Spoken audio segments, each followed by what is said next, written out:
I work the information desk at Munich Central Station. An American woman approached holding a printed ticket, visibly distressed. "This is broken," she announced, waving the paper at me. "There's no seat assignment." I explained that regional. "Trains in Germany operate on open seating.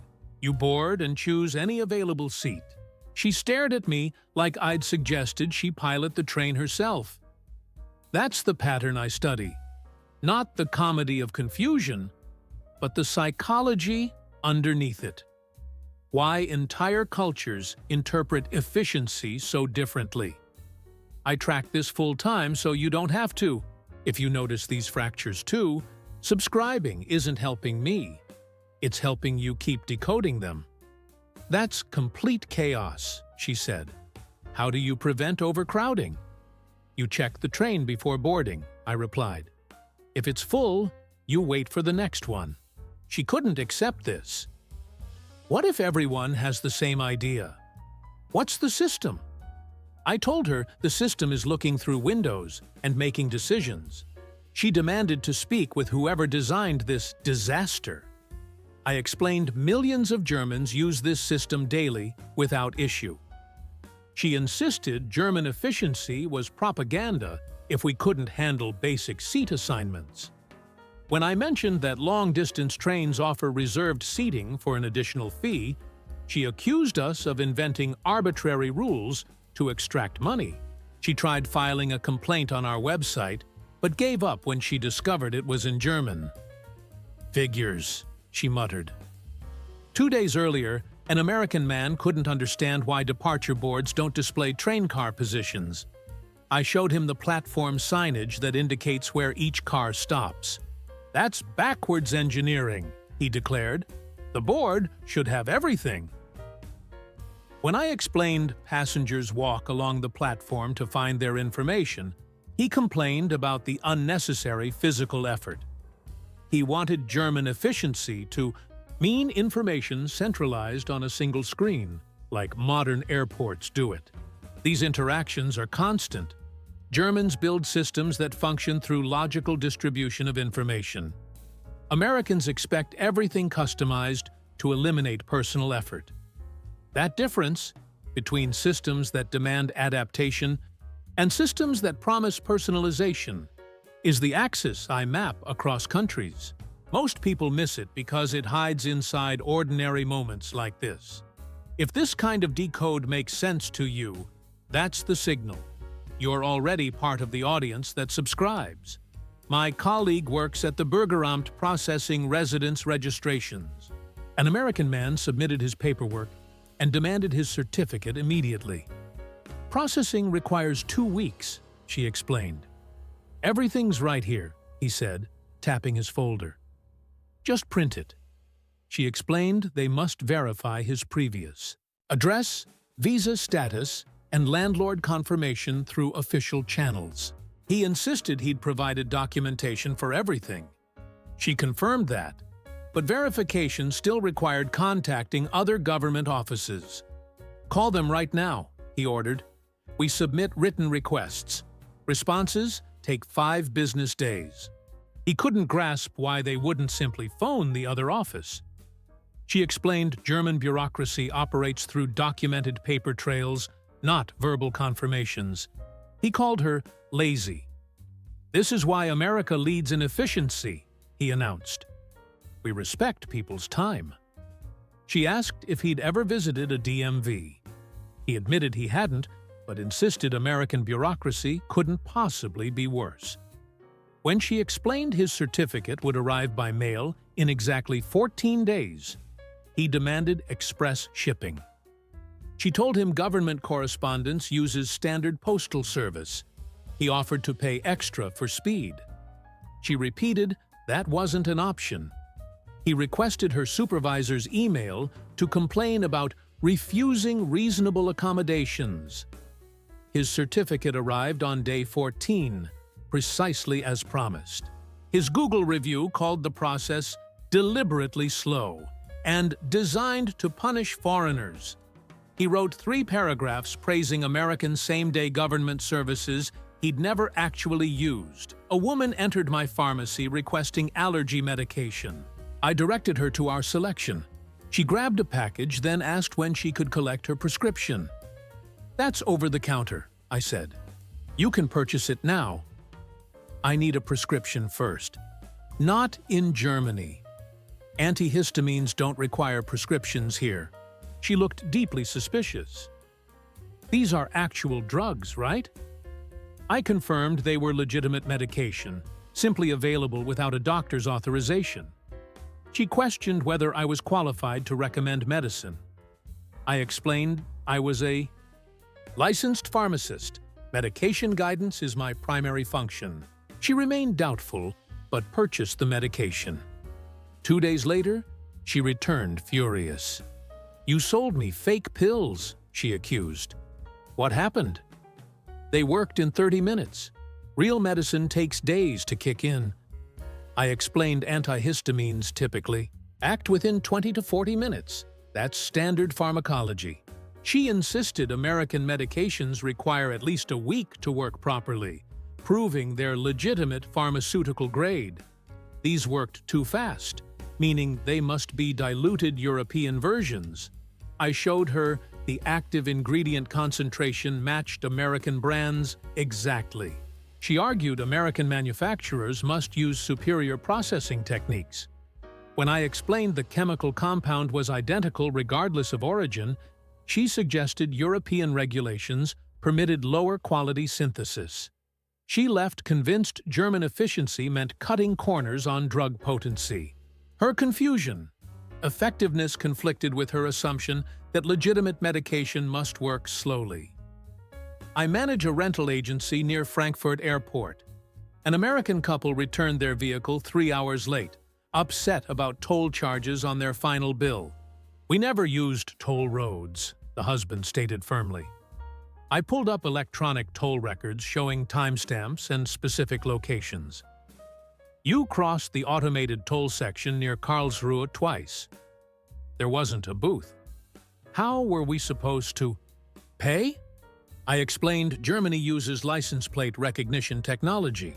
Cameras photograph plates and bill the registered owner, in this case, our agency.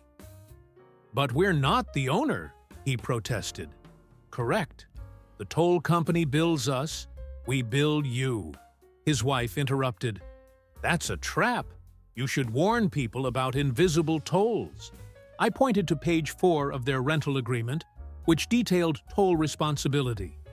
She claimed nobody reads 30-page contracts in legal German. Page 4 is in English, I noted. It explicitly mentions automatic toll collection. "You buried it there on purpose," she snapped.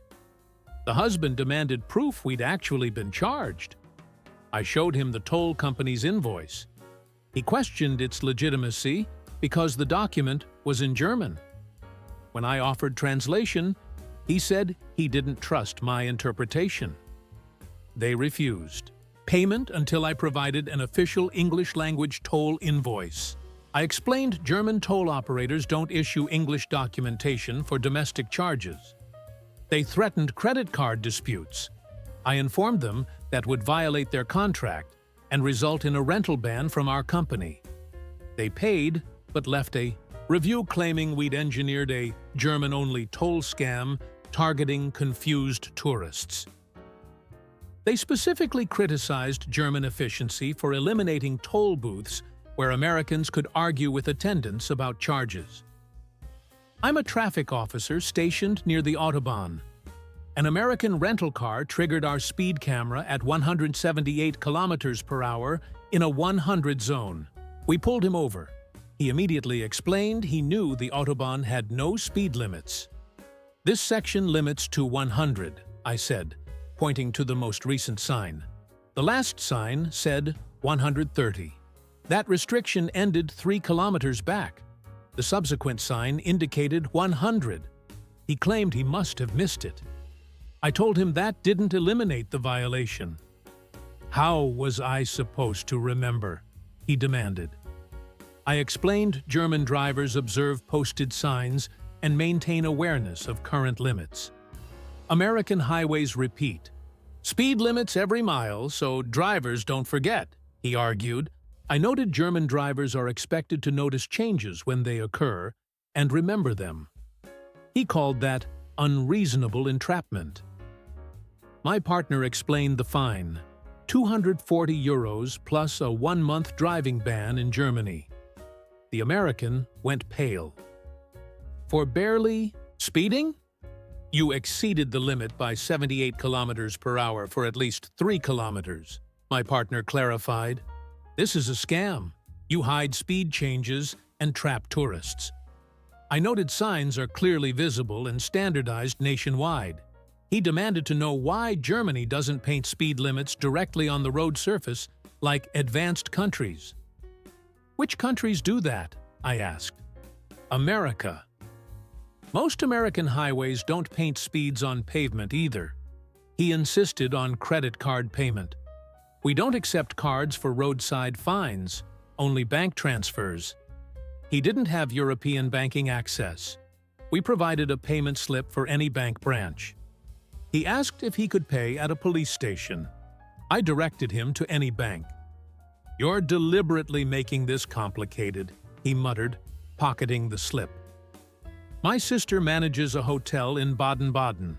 An American couple requested late checkout until 4 p.m. instead of the standard noon. Late checkout extends to 2 p.m. with a half-day charge, she explained. We have a 6 p.m. flight. We need the room until 4. She offered to book the following night at half price. They refused, insisting they only needed 4 extra hours, not 24. She explained hotels operate on nightly rates, not hourly billing. The husband argued that was inefficient. Just charge us for the hours we're using, he suggested. She repeated that hotels worldwide charge per night, not per hour. He claimed German efficiency should enable flexible mathematical calculations. She offered luggage storage. They could check. Out at noon, but leave bags until departure. We need shower. Access, the wife interjected. The spa offers day passes with facilities. We already paid for a room with a shower. Why pay twice? My sister explained they'd paid for the room until noon per their reservation. The wife accused her of unreasonable rigidity. You have empty rooms. What's the difference? My sister noted those rooms were being cleaned and prepared for incoming guests. They demanded the owner. My sister explained she was general manager, the highest on-site authority. They threatened negative reviews. She remained polite but firm. They checked out at 11:43 a.m., visibly irritated.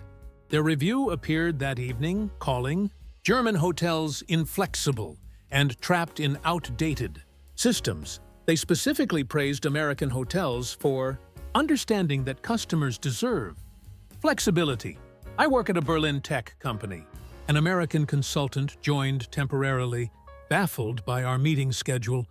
Why is this meeting 53 minutes? He asked, examining his calendar invite. Meetings end 7 minutes before the hour, I explained. It provides buffer time for the next appointment. That's insane. Schedule hour-long meetings. I explained consecutive hour-long meetings create cascading delays when discussions run over. The buffer prevents that. He argued people should simply end meetings on time. I noted that works theoretically, but fails. Practically, then make meetings 45 minutes, he suggested. We need the full 53 minutes for content. He couldn't understand why we didn't use round numbers. I explained it wasn't about aesthetics, it was functional time management. During his first week, he scheduled a 2:00 p.m. to 3:00 p.m. meeting. 3 people declined, citing 3 p.m. conflicts. Just join a few minutes late, he told them. They explained that defeated the buffer's purpose. He began scheduling 2-hour working sessions, thinking longer blocks meant better efficiency. People declined those too, explaining German work culture values focused, time-limited discussions over marathon sessions. By week 3, he'd adopted our format but told everyone American companies would never accept obsessive-compulsive time management. His exit report criticized our over-engineered scheduling system. The report ran 17 pages. He scheduled the review meeting for exactly 60 minutes. It ran 14 minutes over, making everyone late for subsequent appointments. He didn't see the irony. My uncle works for Munich's transit authority. An American tourist approached him at a U-Bahn station holding a ticket, confused. "I bought this an hour ago. Where do I validate it?" My uncle explained that regional tickets validate automatically at purchase. Nothing further required. The tourist didn't believe him. Every European system requires validation. "I've been to Italy." "Germany isn't Italy," my uncle noted. The man insisted he'd researched this extensively. All European tickets need stamping machines. My uncle pointed to the purchase timestamp printed directly on the ticket. "That's your validation. You're ready to travel." "But I haven't traveled yet." "What if my plans change?" "Then you've wasted money." "The ticket activates at purchase." The tourist's face reddened. "That's a scam." "What if I decide not to go?" My uncle explained that's precisely why you purchase tickets when you're prepared to travel, not speculatively. The man argued American transit lets you buy tickets in advance without activation. "Americans rarely have functional public transit," my uncle observed. Regardless, German systems validate at purchase for efficiency, eliminates bottlenecks at validation machines. "This is the opposite of efficient," the man declared. "I have to commit to exact timing." "Yes, that's how schedules function." The man demanded a refund. My uncle explained tickets are non-refundable after validation, which occurred the moment he purchased it. The man wanted to speak with whoever designed this disaster. My uncle said those designers weren't available for customer consultations. "Where do I file a complaint?" My uncle directed him to the website. "Is it in English?" the man asked hopefully. My uncle said probably not. It's a German transit system for German passengers. The man left muttering about false advertising regarding German efficiency. He'd wanted complicated validation processes, allowing delayed commitment. German simplicity felt like a trap because it required upfront decision-making. Germans engineer systems that function through clarity and immediate commitment. Americans want systems accommodating indecision and last-minute changes. We call it efficiency. They call it inflexibility. The real difference: Germans accept that functional systems require following established protocols, while Americans expect protocols to adjust around individual preferences. That tension between structure and self defines almost every cross-cultural misunderstanding I cover here. Each story unpacks how psychology becomes policy and how expectation becomes culture. If you want to stay fluent in that translation, subscribing just keeps you ahead of the pattern.